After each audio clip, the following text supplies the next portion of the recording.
आजपासून नवरात्र उत्सवाचा प्रारंभ होत आहे। नवरात्री उत्सव म्हणजे एका अर्थाने शक्तीचा उत्सव आहे, स्त्री शक्तीचा महिमा सांगणारा हा उत्सव आहे। परंतु नेमकं आजच्याच दिवशी पुण्यासारखं संस्कृतीचं माहेरघर म्हणवल्या जाणाऱ्या शहरामध्ये इतकी धक्कादायक घटना घडावी हे आम्हाला आई म्हणून हादरवून टाकणारं आहे। बदलापूरनंतर आम्हाला असं वाटलं होतं की काही सरकार पावले उचलेल का, पण सरकारने काही पावलं उचललेली दिसत नाही, ज्याचा परिणाम म्हणून बदलापूरनंतर तब्बल 12 घटना राज्यामध्ये घडल्या आहेत। मग त्यात बीडची घटना असेल, उदगीरची घटना असेल, नेसवाडियाची घटना असेल किंवा हिंजवडीमधली घटना असेल आणि आत्ता ही वाडवडीची घटना, या सगळ्या घटना बघता आता मला गृहमंत्र्यांकडून शून्य अपेक्षा आहेत।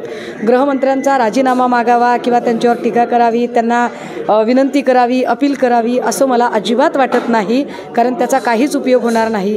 फार तर आई अंबाबाईला आम्ही प्रार्थना करतो की या राज्यामध्ये आम्ही आता फक्त आणि फक्त तुझ्या भरोश्यावर आहोत, कारण सरकार नावाची यंत्रणा इथनं गायब झालेली आहे।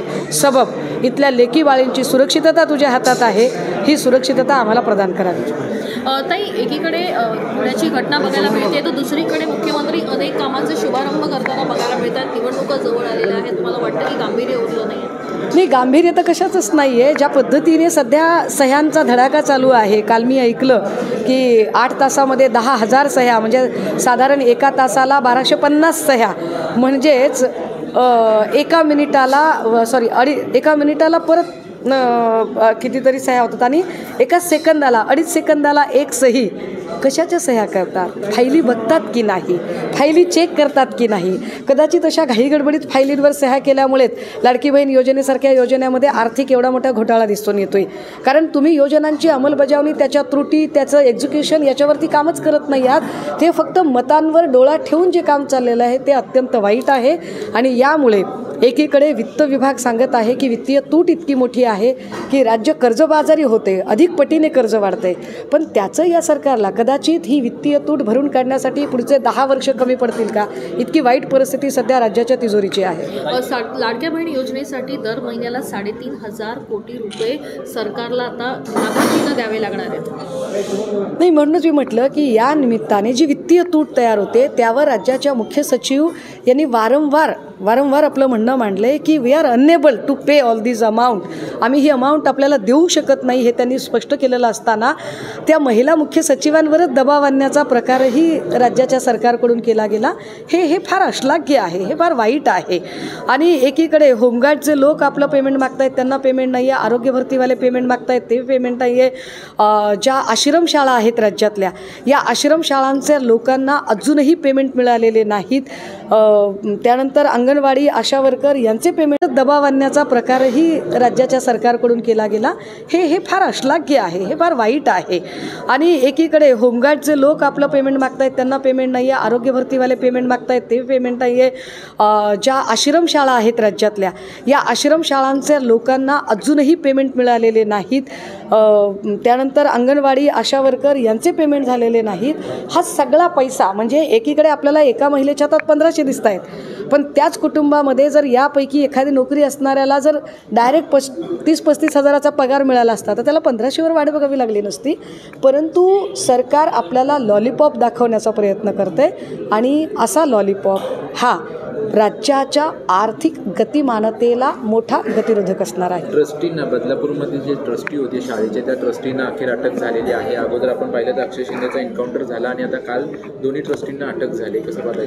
बदलापूरची घटना उलटून इतका काळ उलटून गेला आहे की आत्ता ते ट्रस्टींना अटक होणं म्हणजे बैल गेला आणि झोपा केला असा तो कार्यक्रम आहे।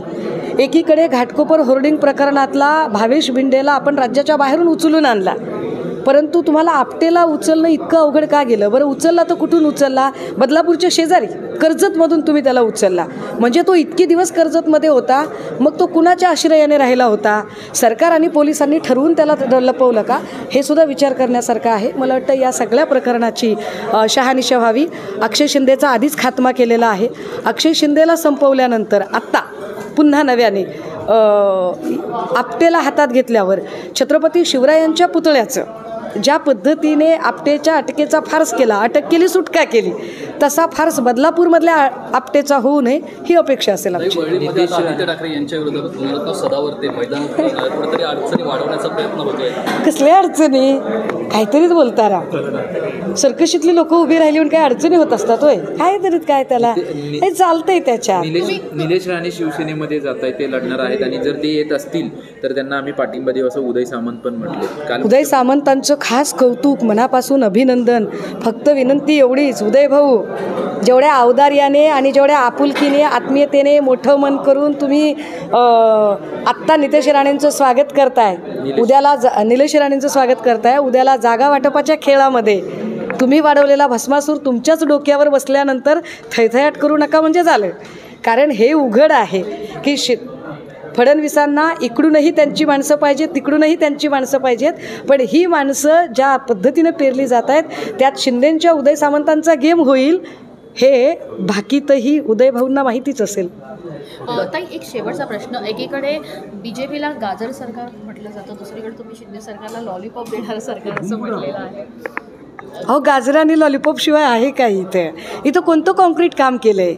मला सांगा, जे लोक महापुरुषांचा अवमान करतात, 10 वर्षापूर्वी त्यांची माणसं पाहिजेत, तिकडूनही त्यांची माणसं पाहिजेत, पण ही माणसं ज्या पद्धतीने पेरली जात आहेत त्यात शिंदेंच्या उदय सामंतांचा गेम होईल हे भाकीतही उदय भाऊंना माहितीच असेल.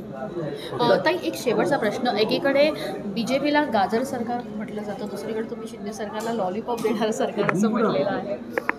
अहो, गाजर आणि लॉलीपॉप शिवाय आहे का इथं कोणतं कॉन्क्रीट काम केलं आहे? मला सांगा, जे लोक महापुरुषांचा अवमान करतात, 10 वर्षापूर्वी श्रीमान मोदीजींनी इंदू मिलची कुदळ मारली होती, एक वीट नाही ठेवली तिथे बाबासाहेबांच्या स्मारकाची, एक वीट नाही ठेवली. समुद्रातलं शिवछत्रपतींचं स्मारक नाही झालं. शिवछत्रपतींचा पुतळा काय पद्धतीने पडला आणि त्याचा अवमान कसा झाला ते आपण बघितलं. मराठा आरक्षणासाठी शिवछत्रपतींच्या पायाशी राहून शपथ घेतली.